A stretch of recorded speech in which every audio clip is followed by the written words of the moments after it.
Hello everyone, ఈ వీడియోలో పెసరట్టు దోశ ఏ విధంగా రెడీ చేయాలో చూద్దాము. 1 గ్లాస్ రైస్కి 1 గ్లాస్ పెసర్లు అనేవి తీసుకోవాలి.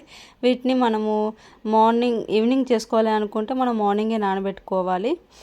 3-4 టైమ్స్ వాష్ చేసిన తర్వాత వీటిని నానబెట్టేసుకొని తర్వాత మనం 2 అవర్స్ తర్వాత మనము వీటిని మిక్సీ చేసుకొని పక్కకు పెట్టేసుకొని ఈవినింగ్ మనం దోశ అనేది చేసుకోవాలి. పెనం చాలా వేడెక్కిన తర్వాతనే దోశ చేస్తే దోశ అనేది మనకు చాలా బాగా వస్తుంది. సో పిండి కూడా చాలా స్మూత్గా మిక్సీ చేసుకోవాలి. మనం చట్నీ చేసుకునే విధానం చూద్దాము. మీరు డైలీ ఎలా చట్నీ చేసుకుంటారో అలా చేసుకోవచ్చు, లేదంటే ఇలా కూడా ఫాలో అవ్వచ్చు.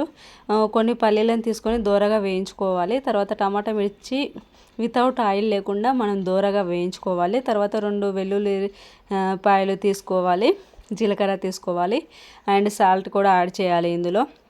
తర్వాత దీన్ని మనం మిక్సీలో స్మూత్గా మిక్సీ చేసుకోవాలి. తర్వాత ఇందులో 2 టేబుల్ స్పూన్స్ ఆయిల్ వేసేసి ఆవాలు జీలకర్ర వేసి ఈ చట్నీ అనేది అందులో వేసేస్తే మనకు ఈ విధంగా చట్నీ అనేది రెడీ అవుతుంది. తర్వాత మనకు ఇప్పుడు దోశ అనేది రెడీ అయ్యింది. సో దీన్ని మనం నైట్ తీసుకోవచ్చు. హ్యాపీగా హెల్తీ డిన్నర్గా కూడా దీన్ని తీసుకోవచ్చు. 1 టైం షేక్ తీసుకుంటున్న వాళ్ళు నైట్ టైంలో ఈ విధంగా ఫుడ్ అనేది ప్రిపేర్ చేసుకుంటే వెయిట్ లాస్ త్వరగా అవుతారు.